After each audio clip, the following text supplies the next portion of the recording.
Communication में हमेशा दो लोग शामिल होते हैं, एक बोलने वाला और एक सुनने वाला। तो हमें इन दोनों चीज़ों को ध्यान में रखते हुए अपने कम्युनिकेशन को बेहतर बनाना होगा। हाय, नमस्ते। मैं संध्या गुप्ता, एक माँ, एक पत्नी, एक लेखक, एक काउंसलर, एक सोशल वर्कर और आप सबकी अपनी दोस्त। और यह है मेरे विचारों का सृजन। मेरे चैनल सृजन बाय संध्या गुप्ता में आप सभी का स्वागत है। हाय, नमस्ते, कैसे हैं आप सभी? एक बार फिर स्वागत है सृजन के साथ, संध्या के साथ में।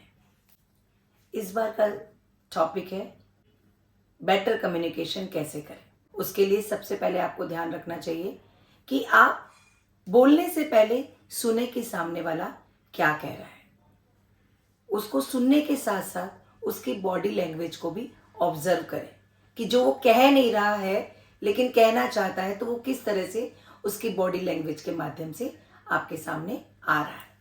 दूसरा, आप अपनी बॉडी लैंग्वेज को सही रखें ताकि जो भी आप कहना चाहते हैं वो दूसरे तक प्रॉपर तरीके तक पहुंचे। हमेशा सही और उचित शब्दों का ही प्रयोग करें। फोर्थ पॉइंट टू पॉइंट बात करें, बहस में ना पड़े। अपनी आवाज के टेक्सचर और टोन का ध्यान रखें कि आप किससे बात कर रहे हैं। इसके साथ ही अपने कम्युनिकेशन स्किल्स को बेहतर बनाने के लिए बहुत आवश्यक है कि आप दुनिया जहान की जानकारी रखें, बहुत अधिक पढ़ें, नॉलेजेबल बने, ताकि जब भी आप किसी से किसी भी टॉपिक पे बात करें तो आपके पास पर्याप्त मात्रा में सामग्री हो। इसके साथ ही जो 7th और मोस्ट इम्पॉर्टेंट पॉइंट है, अगर आपको लगता है कि आपका वॉइस बहुत लाउड है, हार्श है, या आप जल्दी जल्दी बात करते हैं, तो आज बड़ी सिटीज़ में, छोटी सिटीज़ में हर जगह वॉइस मॉड्यूलेशन की क्लासेस होती हैं। तो वो क्लासेस जरूर करें ताकि आप लोगों के साथ अपना कम्युनिकेशन तो बेहतर कर ही सकें और मौका पड़ने पर एक बहुत अच्छे वक्ता भी बन सकें। तो बात करते हैं हम सबसे पहले फर्स्ट पॉइंट की। औरों को ध्यान से सुने और ऑब्जर्व करें। जब भी आप किसी के साथ बातचीत कर रहे होते हैं, कम्युनिकेशन कर रहे होते हैं, तो आपको पहले दूसरे की बात सुननी चाहिए कि वो क्या बात कहना चाहते हैं, वो इस वक्त किस मूड में हैं और उनका मन के मनोभाव कैसे हैं। इसके साथ ही आप उनकी बॉडी लैंग्वेज को भी ऑब्जर्व करें। देखें कि उनके चेहरे पर किस तरह के उतार चढ़ाव आ रहे हैं, वो उनके चेहरे के एक्सप्रेशन किस तरीके के हैं। अगर आप इन सब चीज़ों को ध्यान से देखेंगे तो वो आप समझ पाएंगे कि वो जो बात कह रहे हैं उस बात का मतलब क्या है और उस बात का सही तात्पर्य क्या है। जब आप उनकी बात का सही तात्पर्य समझ पाएंगे तो आप उनकी बात का, उनके साथ जो कम्युनिकेशन आपका है वो बहुत अच्छा कर सकेंगे। तो इसके लिए उनकी बातों को सबसे पहले ध्यान से सुने और उनके बॉडी लैंग्वेज, उनके एक्शंस को ध्यान से ऑब्जर्व करें ताकि आप समझ सके कि वो क्या कहना चाहते हैं और अकॉर्डिंग दैट आप अपनी बात उनके सामने रखें। अपनी बॉडी लैंग्वेज को भी हमेशा अच्छे पोज में रखें। कई बार होता है हम किसी से बात कर रहे होते हैं और इस तरह से हम अपने हाथ रख लेते हैं। अगर हम इस तरह से हाथ रख लेते हैं तो ये एरोगेंस की निशानी है, यानी आप जो भी कह रहे हैं I don't bother about it. या कई बार हम फ्रॉन करने लगते हैं, हमारी माथे के ऊपर सिलबटें आने लगती हैं। तो जब भी आप किसी के साथ कम्युनिकेशन करें तो अपने बॉडी लैंग्वेज को बहुत ही सौम्य और सरल सा रखें ताकि जो सामने वाला है उसको लगे कि एक बहुत ही सभ्य, विनम्र और एक सरल व्यक्ति के साथ वो कम्युनिकेशन कर रहा है। इसके साथ ही सही शब्दों का प्रयोग करें। सही शब्दों का प्रयोग करने का तात्पर्य ये है कि आप जो भी बोल रहे हैं, कई बार आपको अपने कम्युनिकेशन में कुछ ऐसी बातें भी दूसरे को कहनी पड़ती हैं जो दूसरे को हर्ट कर सकती हैं।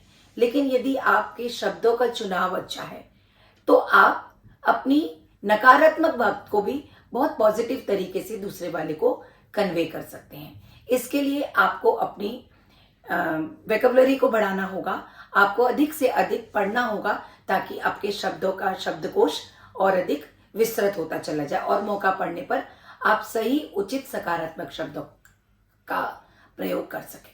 अपनी टोन व टेक्सचर का ध्यान रखें। कुछ लोग होते हैं जो बहुत लाउड बोलते हैं, जिनका बोलने का तरीका ही बहुत लाउड होता है, उनके मन के मनोभाव बहुत अच्छे होते हैं, बहुत पॉजिटिवली बात करते हैं, पर वो इतना तेज बोलते हैं कि वो सामने वाले को अच्छा नहीं लगता या उनको हर्ट कर जाता है।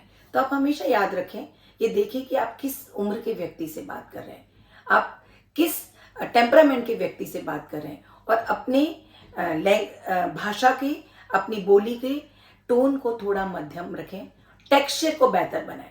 टेक्सचर को बेहतर बनाने का मतलब है आपकी आवाज़ सुरीली और मधुर निकलनी चाहिए, धीमी भी हो, सुरीली भी हो, मधुर भी हो, ताकि सुनने वाले को आप जो भी आप कह रहे हैं, भले आप कोई नकारात्मक बात कह रहे हैं, पर वो उसको ध्यान से सुने और अपने जीवन में उतारें।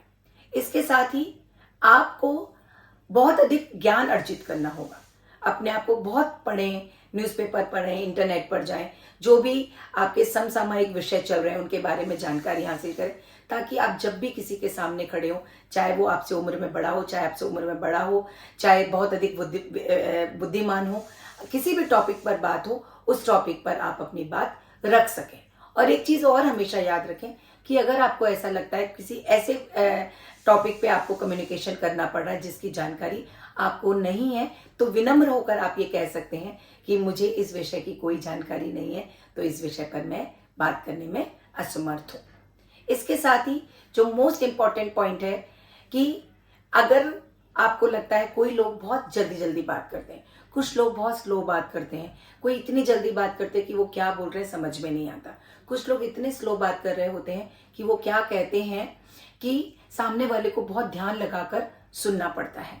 तो इससे बचने के लिए आप मिरर के सामने खड़े होकर प्रैक्टिस करें, अपनी आवाज़ को पहचानें कि कहाँ पर अपनी आवाज़ को, अपनी बोली को आपको सुधारने की ज़रूरत है। यदि आप ऐसा नहीं कर पा रहे हैं तो आज हर जगह वॉइस मॉड्यूलेशन सेंटर्स होते हैं। कई बार ईएनटी स्पेशलिस्ट भी इस तरह के वॉइस मॉड्यूलेशन सेंटर्स होते हैं, रखते हैं, उनके क्लिनिक में होते हैं, जहाँ जाकर आप वॉइस मॉड्यूलेशन सीख सकते हैं। ये सारी चीज़ें आपके कम्युनिकेशन को तो बेहतर बनाएंगी, साथ ही आपको एक अच्छा वक्ता भी बनाएंगी। अगले हफ्ते फिर मिलेंगे किसी एक नए विषय के साथ। तब तक के लिए नमस्ते।